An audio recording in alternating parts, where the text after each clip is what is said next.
النهاردة هعمل معاكم حلا صحي. البروتين فيه عالي جدا. يعني الوجبة دي احنا ممكن ناخدها مثلا كعشاء او فطار لو في يوم نفسنا ناكل حاجة حلوة. اول حاجة انا جبت كوباية زبادي كبيرة.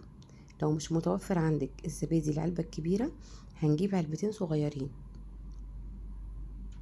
وهحط عليهم ربع كوباية صغيرة من المية دافية وعليها معلقة نسكافيه كبيرة. لو انتي حابة تحطي نسكافيه، مش حابة خلاص شيل الخطوة دي خالص من الوصفة.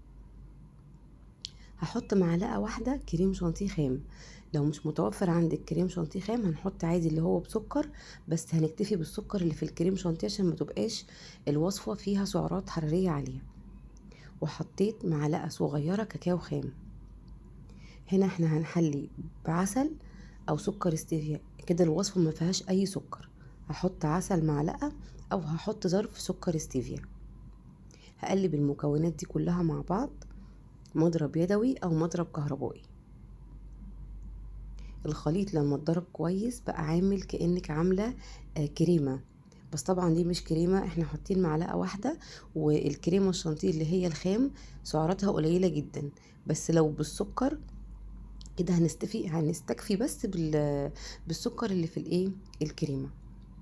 هبتدي بقى اجيب بوله صغيره او هجيب طاجن، وهحط بقى ايه الخليط ده من تحت الكريمه اللي احنا حضرناها. وهبتدي ان انا ارص بسكوت. اي نوع بسكوت تجيبيه يكون سعراته برضو قليله. يعني الوجبه دي لو خدنا منها طبق صغير مثلا كفطار او عشاء مشبعة جدا، لان نسبة البروتين فيها عالي. الزبادي نسبة البروتين فيها عالي جدا. بس هبتدي ان انا احط بقى اكمل، يعني اعمل طبقات. وممكن نعملها طبقة واحدة بس.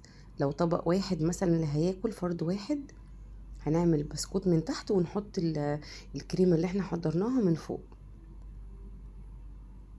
انا عملت طبقتين وبعدين كملت كل الكمية، وحطيت في الاخر بقى طبقة الكريمة من فوق. وزينيها بقى برشة كاكاو، وهكتب لك برضو المقادير كاملة تحت الفيديو. بجد حالة حلو جدا، سعراته قليلة خالص، ممكن ناكله في اي وقت. بروتين عالي. وبرضو لو حد عامل دايت مش هيبقى كده كسر الدايت، يعني لا ياكله. وسكره قليل. طبعا هي مش تعجب ناس كتير، يعني عجبت بنتي جدا وكانت معايا.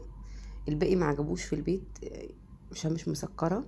بس بالنسبة لي انا حلوة جدا، طعمها لذيذ يعني. جربوها بالطريقة دي وان شاء الله تعجبكم، واشوفكم تاني على خير في فيديو قريب، وباي باي.